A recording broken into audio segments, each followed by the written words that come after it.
that was better to a boring and judge.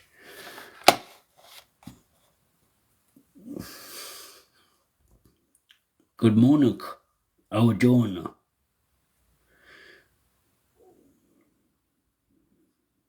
How are you doing, Buck much? Well, Jordan and a new book coach. On what you bow now. I just put the boat up whoop. This is Audible. Did the boat out put the Homeless to Billionaire. The 18 Principles of Wealth Attraction and Creating Unlimited Opportunity by Andres Pira with Dr. Joe Vitale. Performed by Paul Heitch. To my beloved mother, who passed as I finished this book, Andres. How are you doing? Buck. Forward How by are you doing, Jack Canfield. Buck? I had the pleasure of mentoring Andres for more than 16 years. The most interesting part of that mentoring process is that I didn't even know I was doing it. Andres had been studying my work for many years, putting my lessons into action long before I met him. How are you doing? When I finally met Andres, he was already a success. In talking with him, I found out that he had read my work and the work of other teachers and had done his best to disprove it.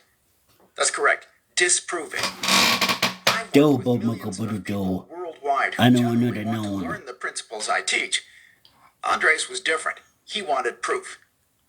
A great friend of mine, W. Clement Stone, once said, "Definiteness of purpose is the starting point of all achievement." He couldn't have said it any better. A man is lost without purpose. I'm on board Lost without a sense of direction.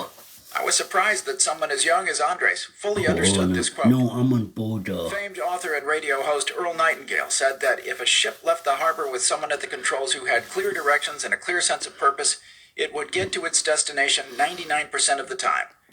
Without guidance or anyone at the controls, it wouldn't even get out of the harbor. Instinctually, Andres knew this even at his darkest hours. No, not do the This is border. wisdom that takes many a lifetime to learn.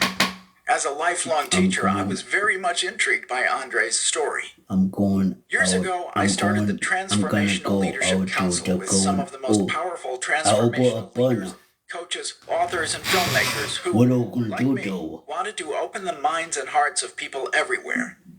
In my living room, I started a band of teachers looking for students to transform.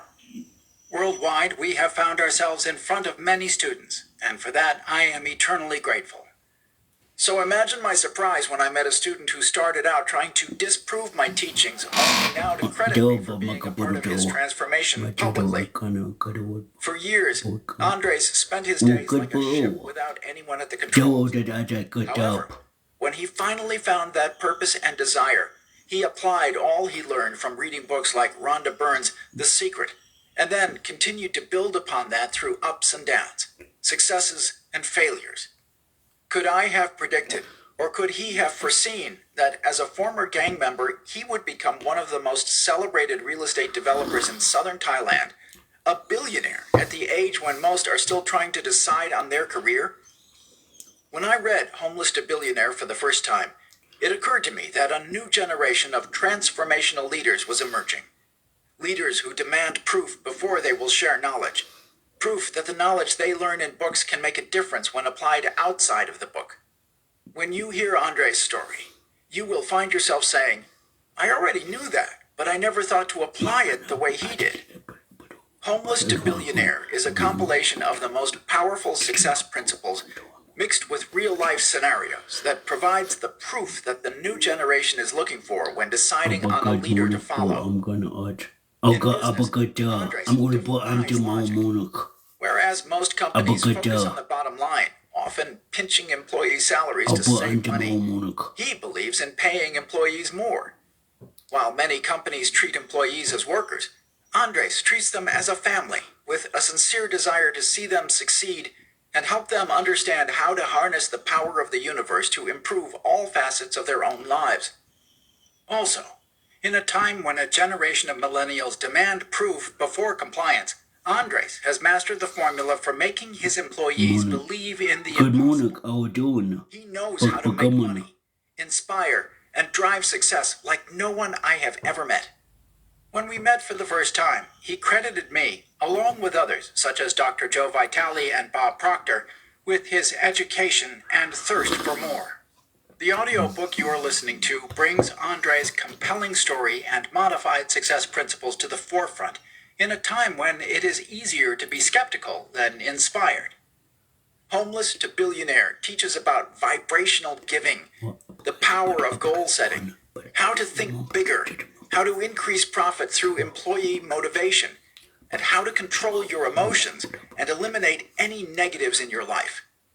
His raw, honest story is compelling and laced with specific business practices and challenges to help you face your fears. It captures everything he has learned from personal development gurus and everything he has proven to be real in the world of business. The result is a business book like no other and a personal memoir that makes you take a step back. When I wrote Chicken Soup for the Soul, I had never imagined more than 1 million people would read my book.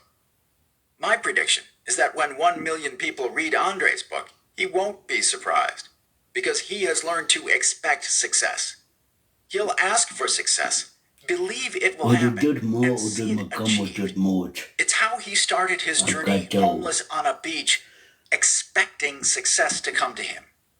What Andres has taught me, the Chicken Soup guy, is that if the teacher does their job right, it's inevitable that the teacher becomes the student. Jack Canfield. Jack Canfield is the co-author of the Chicken Soup for the Soul series and the Success Principles, how to get from where you are to where you want to be. Introduction. The story of a miracle. Whatever the mind of a man can conceive, it can achieve. Napoleon Hill. Think and Grow Rich. Does this apply to the secret to riches? Can you really change your life from survival to success by changing your mind? Is it possible to create your opportunities? People are always asking me whether Law of Attraction, The Secret, Think and Grow Rich, and other books about success principles really work the way they are written. In short, the answer to all these questions is a resounding yes. This book, Homeless to Billionaire, proves it. It's how a man morphs from a life of destitution in a strange land to becoming a billionaire on his own. Not a millionaire, not a multimillionaire, a billionaire. I first met Andres Pira in 2017 when I agreed to speak at his first live seminar in Thailand. Homeless at the age of 20, sleeping on the beaches of Thailand, starving, frustrated, and angry at his situation, Andres had no idea that in the lowest moment of his life he would find salvation. As fate would have it, someone gave him a copy of the book, The Secret. While his success didn't happen overnight, today, he runs 19 companies, has more than 200 employees, and is the largest real estate developer in southern Thailand. He continues to apply what he learned in The Secret to see more prominent and more significant results. He has only just begun. Even though I was there to appear at his live event with other guest speakers, I convinced him to go on stage for the first time in his life and share his survival to success story. Then, I convinced him to write down the 18 principles he used to achieve his success. Next, I asked if I could help him write his story into a book. He agreed. You are listening to this audiobook right now. At 36, he was almost half my age, but we both had many things in common. I, too, was once homeless, struggling through poverty for more than 10 years. I went from nothing to something, from unpublished to published, to even appearing in a movie, which led to more accomplishments than I can list here. But I still knew there was much more to learn from him. I wanted to know exactly what he had discovered on his journey from the lonely beaches he lived on when homeless to the incredible luxury beach resorts that he now builds all over the world. I'm pretty sure you want to know what these discoveries are too. Andres is an inspiration to us all. Let me tell you a story that Andres would not tell you himself. It's a lesson in love and gratitude, and why you should strive to be wealthy too. Early in 2018, Andre's mother became terminally ill. His mother sacrificed for Andres her entire life, and ultimately was the person who freed Andre's tortured soul by permitting him to fail. Learning that she was ill, Andres dropped everything to be with her. Flying her from Sweden to Bangkok, he secured the best medical care and made sure to surround her with people whom she loved. Her illness was aggressive, and doctors warned that she had very little time left to live. She made 2 dying requests. First, she wanted the family together. The second request was that she wanted to die in Sweden, the country that became her home for many years. Andres instantly started making phone calls. He hired a private jet. Andres retained a life support team of doctors and nurses to fly with her and some to stay with her in Sweden. He spared no expense to honor his mother's last requests, even bringing his sisters and brother back to be by her bedside in Sweden. As a family, they spent 4 weeks, every day, with their mom. She died in Sweden, surrounded by her family. When you hear his story, you will understand why this was something that Andres had to do for his mother. His ability to provide for her, in the end, was a significant experience honoring his mother's impact on his life. What I took from this story that made me cry when he told it to me was that love and gratitude are freeing. Being able to give these gifts to his mother was priceless. The ability for him to pull such extraordinary measures to make this happen, of course, came from his wealth. The story of his mother is an example of how money is neutral, not good or bad. It is how you choose to use it that makes all the difference. Wealth affords the option to do the extraordinary. I encourage you to learn from his wealth attraction principles. As you listen to this book, keep in mind what I genuinely believe and like to say. Expect miracles. Dr. Joe Vitale. Dr. Joe Vitale is a contributor to The Secret. Prove me wrong. I did, but no one can understand more. So that's not gonna work. You'll hear them and think to yourself, oh, I know this. Or perhaps you've never read about these principles before and you'll dismiss them as common sense. That's not gonna Both work. are fine reactions. I learned the hard way that knowledge is not what gets us what we want in life. It is putting that knowledge into action. You're about to learn how to put 18 principles into practice with clarity and ease to unlock your full potential and obtain the accomplishments you desire. These principles for attracting wealth took me years to thoroughly learn. As you'll hear, I didn't start life as a billionaire. I was lucky to see my 18th birthday. At one of my lowest points, I discovered the power of knowledge through a book. By studying, learning, and putting into action the knowledge I've acquired from many books, I turned my survival lifestyle into one of abundance and possibility. The results I experienced were nothing short of amazing. I was humbled. I am grateful. Maybe you're a skeptic when it comes to the law of attraction and manifestation, especially in business. After all, millions worldwide have read motivational books. Not everyone has been able to see results as I have. The difference lies in taking a specific action. You are listening to a business book crafted from the journey of self-discovery. The principles I used for wealth attraction and creating unlimited opportunity in my business were inspired by the massive change I experienced using them in my personal life. The reason my story resonates with people all over the world, as well as world-class speakers like Dr. Joe Vitale, is that these principles are not theory. They are the result of years of study, trial and error, and being disciplined enough to be open to the results. As a successful businessman, I can tell you that applying these principles to your business will generate results. And I hope that sharing them through my personal story will show you how they can be highly effective in your own life as well. Your past cannot be altered. The future is yours to shape in any way you imagine. The teachings in the book are not mine. Most have been documented for centuries, and many in recent clinical research studies. They are a combination of 20 plus years of my thirst for knowledge and understanding, mined from seminars I've attended to one-on-one conversations I've been privileged to have with some of the world's top success experts. What I have done is modify this knowledge to fit into my modern day life and business. I've distilled the information and added to it. Most importantly, I have lived what I teach. I've distilled it to 18 principles. Each is designed to create opportunity and attract abundant wealth. It might be a little awkward at first, but trust and be patient.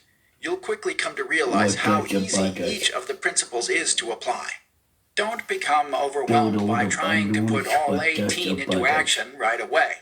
As you listen, it will become clear which ones you can implement right away, while others may take longer to incorporate. Each principle has a unique value. I've spent a decade with some of the most successful people in the world who implement these same principles. Now, it's your turn. In the end, you may discount it all. I welcome your correspondence on such claims. I will laugh because that's what I thought when I first began my journey. Trying to debunk that knowledge led me to live a life most only dream about. I challenge you. Go ahead, prove my 18 principles wrong. I can't wait to hear how they have changed your life forever, too. Most people dream of great achievements. Very few wake up and fulfill them. Principle number 1. Lead a laser-focused life. I can be whatever I will to be. Charles F. Haanel, The New Master Key System. We all come from somewhere. I grew up very confident that I would never become someone whom my parents could be proud to call son. This one unjustified negative thought almost got me killed before my 18th birthday and led me to destitution. I was born on a tiny Colombian island in the Caribbean Sea named San Andres, thus the origin of my name. My father had left his home country of Sweden fairly young and opened a restaurant on this island, surrounded by beautiful blue waters. It was here that he met my mother. At the time, the island wasn't a safe place. My father carried a revolver wherever he went. Also, my parents grappled with wanting their children to have a Swedish education. These two things, the lack of safety and the desire for a better education for their children, were the reasons my parents made the huge sacrifice to move back to Sweden when my mother became pregnant with my sister. I was 3 when my family moved, and just 4 years later, my parents divorced. They never told me why, but I could hear glass and ornaments smashing outside my bedroom door while I cried, holding my ears and praying for it to stop. It was enough to know that things were not well between them. Thinking back on my childhood, I only have fragmented memories and very few details of the places where my life began. Sometimes a darker past needs to stay in the past so you can move forward and create a brighter future. My father was strict, requiring me to do my homework immediately after school. Every night when I emerged from my room, he would take one of my school books and ask me questions to make sure I had done my homework correctly. He wanted proof that I knew the information I needed to pass my tests. One wrong answer and I was sent back to my room until I mastered every part of my homework for that evening. While there were nights I resented my father's harsh and strict methods, I learned valuable skills that would come into play later in life. I owe my sense of dedication and discipline when it comes to studying and gaining knowledge to my father. My mother's lessons, the ones that would shape my life, were the ones you couldn't learn in school. She would teach them to me after I left home. Though my parents were divorced, they lived close to each other. I saw them both regularly, and if by chance I had a falling out with one, I could stay with the other. I spent countless nights drifting between their 2 homes and somewhere between them, trying to figure out where I belonged. As a child, I would feel consumed by the thought that I had no control over my day-to-day existence. So, in the space between my parents' homes, I forged behaviors unbecoming of someone on his way to a successful life. Living without focus. My status as the tough boy was more important than the reputation of being the clever boy. Though I knew the answers to my teacher's questions, I never raised my hand. It was part of the facade I had created. I was often disciplined for bad behavior in school. The famous German philosopher Arthur Schopenhauer once said, "The two enemies of human happiness are pain and boredom." He was right about boredom. Boredom, along with an impulsive mindset, didn't make for smart decisions. I earned reprimands for stunts like placing real Swedish fish, not the candy, in the air duct at school, causing a foul odor that shut the school down for 3 days. Why was I focused on putting a value on the things that would hurt me? Why was being destructive so desirable? I did not even book about The doing simple that, but answer when I was was that in I was high living a school, life without focus, I did not even without book knowing about doing what I that. wanted to do, be, or have in life. I walked through life not connecting my Damn, Bonnie, I choices to didn't my even book outcomes. about doing that. Choices dictate outcomes. At 15, I dropped out of high school, and I became addicted to the party-hard lifestyle. When you have no goals and a strong need to feel things happen to you, good or bad, the party always finds you. My life was one big party. Seldom did a day go by when I was not drinking on the streets of Stockholm, while most kids my age were in school. I became very skilled at pushing through the day with a foggy alcohol brain. My gang of friends shared my limited ambitions, making hanging out on the streets easy.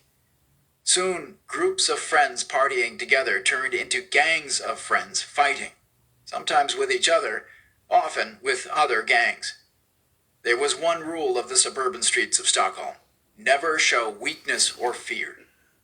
I earned my street cred by landing punches and never showing pain, no matter how shattered my knuckles felt from hitting bones. The voice you hear at rock bottom. Continuous intoxication dulls the senses. From my teenage years, I remember 3 things: avoiding, drinking, and justifying. As I've said, I did not have the confidence that I could amount to anything my parents would be proud of, so I lived without specific goals. I felt as if I had already failed, so why work to achieve anything? I was, by default, on my way to becoming a lifelong alcoholic, a mistake or two away from prison, or worse, a grave. I was no stranger to being arrested, picking fights, overindulging, or creating trouble for no reason at all. At 18, I wondered if I would see my 19th birthday. The day I thought I woke up dead. As I grew older and physically stronger, so did my rage. The street fights and bar brawls became more frequent and intense. The first turning point in my life was waking up on the steps of an abandoned building, head pounding, clothes filthy, and with no idea where I was or how I had gotten there, wondering aloud, I am dead? Did I die? A whole day passed with me on those steps. My body felt disconnected from my head. I lay in broken glass. I couldn't shake the thought that I woke up dead and was sitting on the steps of the deceased. When I returned home, the look on my mother's face was indescribable.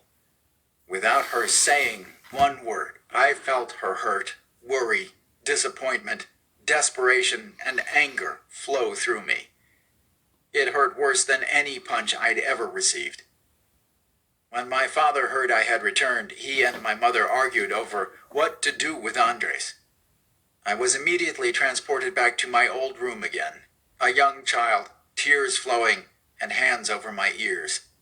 I was at a crossroads. I began to fear my mother would feel responsible if something was to happen to me, that in some way she might believe she had supported her son's partying ways that got him killed. On the other hand, I did not want to live by my father's rules. Most importantly, I no longer wanted to be the center of their arguments. I had to start taking responsibility for myself. So, I decided to get my first job. At rock bottom, this felt like a monumental decision. Knowing when to start over. The very first job I got in Sweden was for a telemarketing office selling prepaid SIM cards, making 200 to 300 calls for 8 hours every day. I hated my job. I was in constant darkness, metaphorically in my mind, but literally in my waking world, as my working hours were from noon to 9 in the evening. When I finished work, it would already be dark and cold outside. I hated everything about this job. I had also committed to going out to party only on the weekends, so I had minimal contact with people during the week. To hold down a job during the week, not party or drink or fight, I had to separate from the friends I had hung out with during our gang time. I became isolated, with no social life outside my working hours. My new, responsible lifestyle brought me to a state of depression that I never thought possible. I lacked any motivation, so I was willing to stay in a job that made me depressed. I had to separate from friends and partying to stay the course, but I was alone and isolated. Worse, the situation created a space in my mind that harbored resentment, frustration, self-pity, and anger.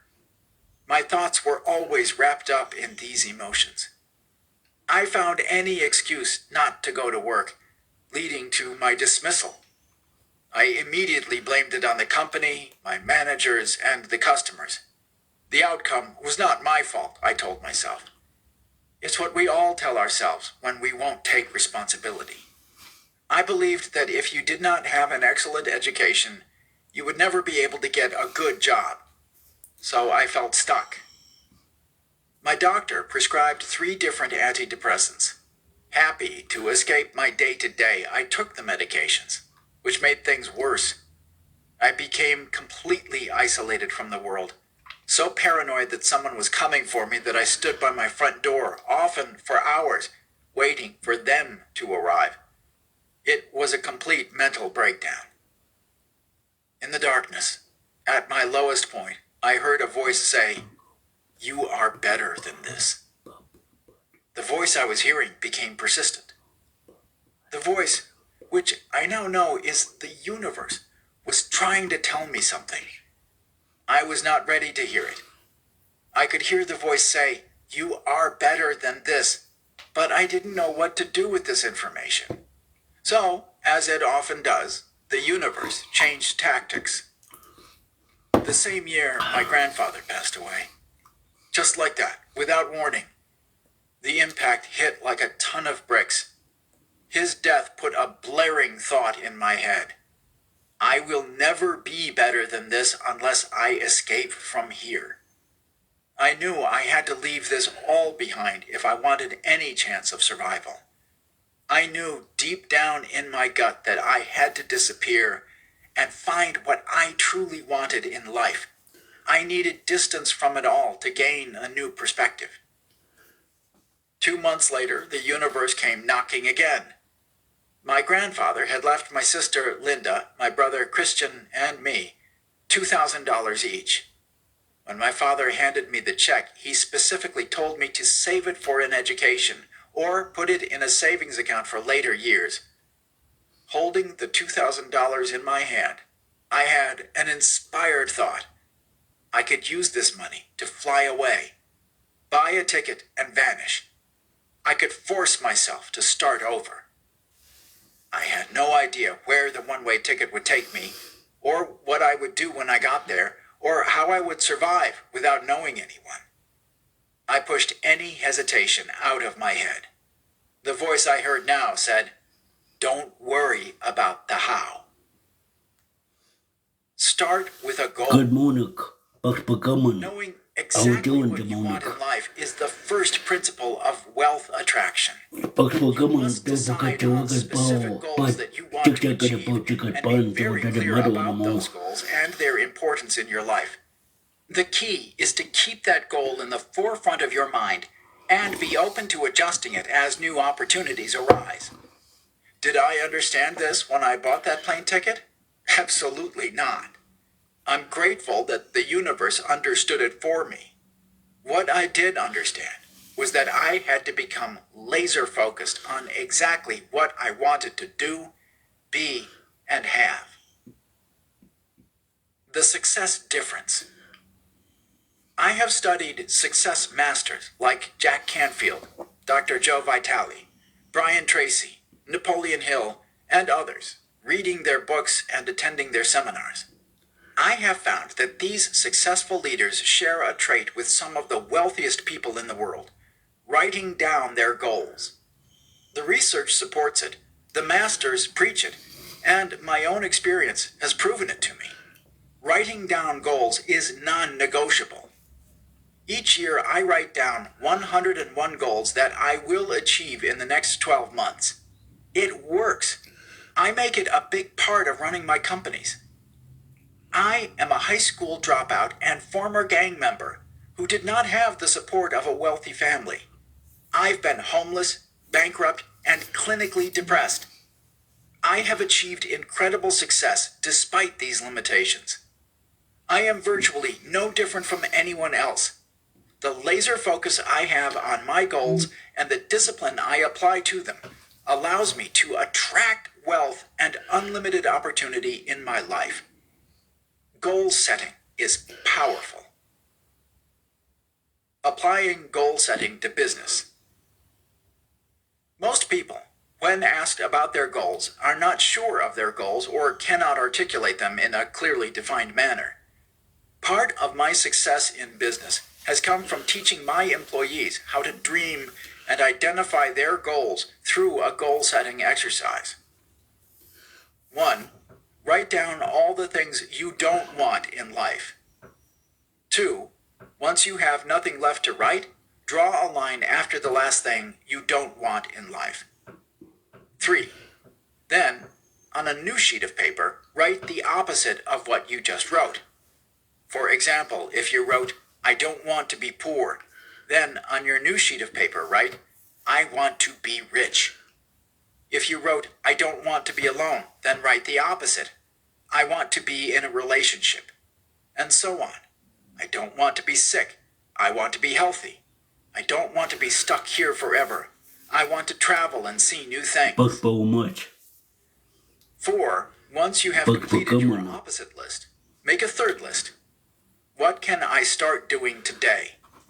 This list is meant to bring specifics to each thing you do want in life. For example, what can I do today that I enjoy and will make me wealthy? Alternatively, if I don't want to be lonely, what kind of activities, work, and hobbies could I do today that would allow me to have a great social presence and love life? Or, if I want to be healthy, what sports or exercises would I enjoy that will impact my health positively? 5.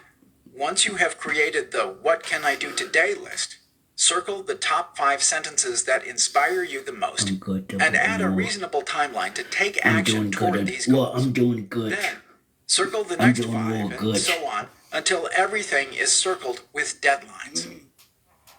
6. Keep your final list accessible so that as you begin to take action, you can adjust your list's details and timelines. 7. Thinking about what you don't want and about changing that into what you do want creates a foundation for building goals with real intent and action. It also trains you to live in positivity. This is more than positive thinking. Science supports goal setting. Employees who set goals perform better.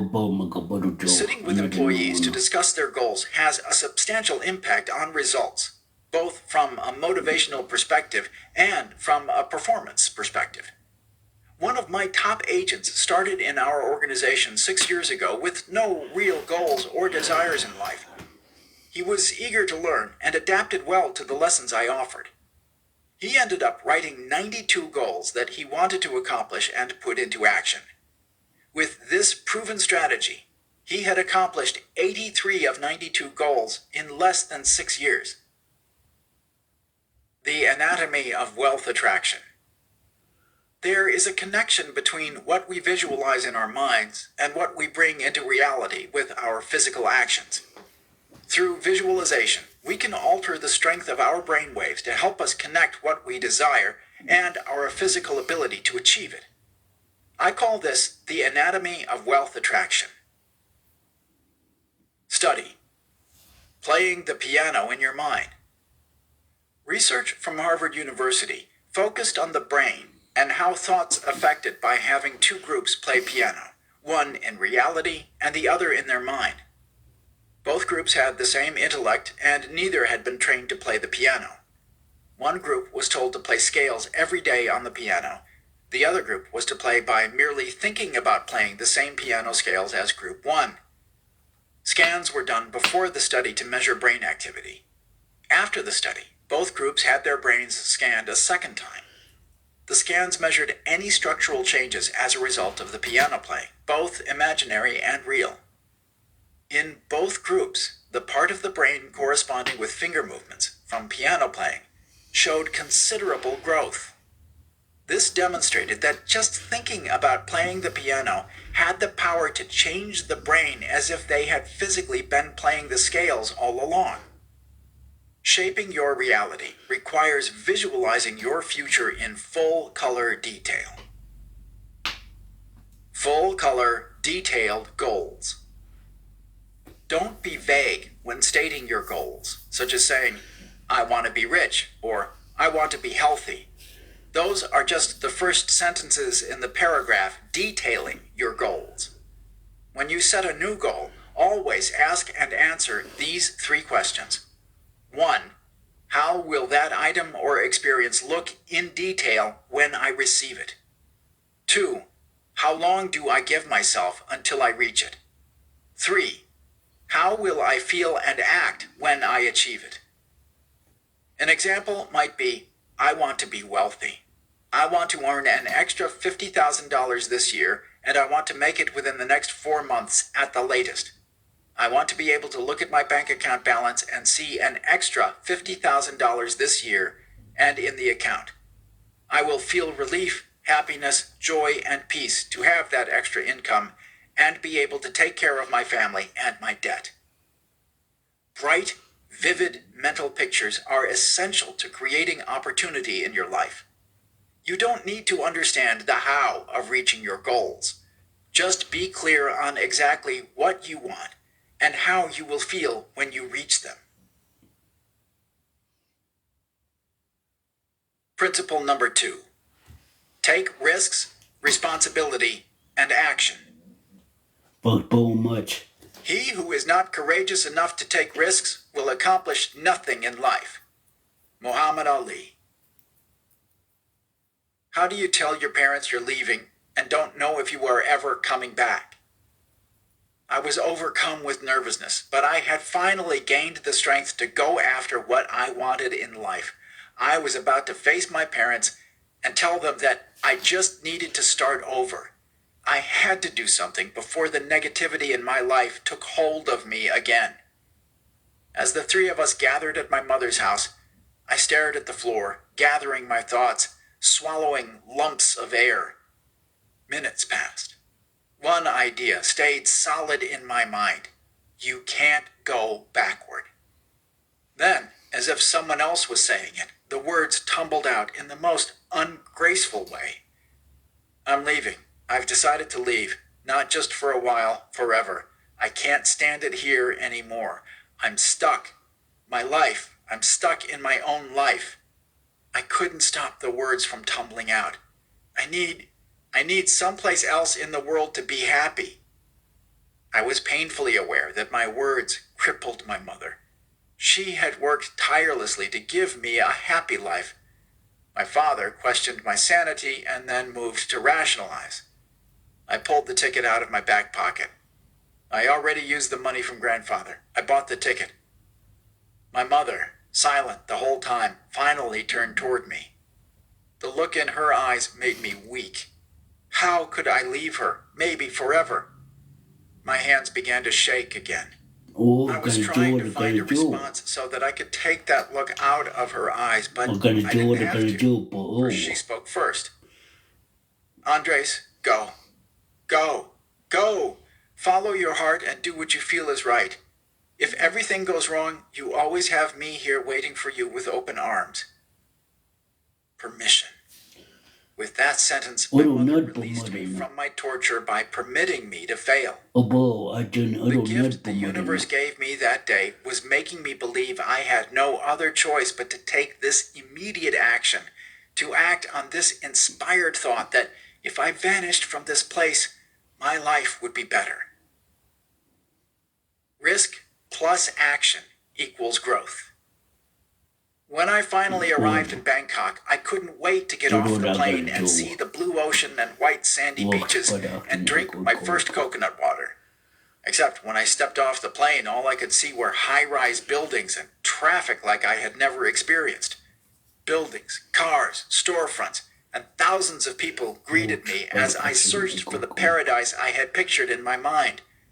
No oceans, no beaches, and no palm trees. I had spent days partying with my friends before leaving home, but had done not 1 minute of research on the country where I would be living. I arrived with only $100 to my name, all that was left of my grandfather's inheritance.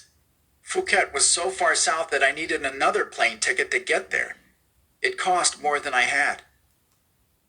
You get exactly what you ask for, so ask wisely. I found myself buying a $50 ticket for an 18-hour bus ride to Phuket at the advice of the only travel agent who spoke my language.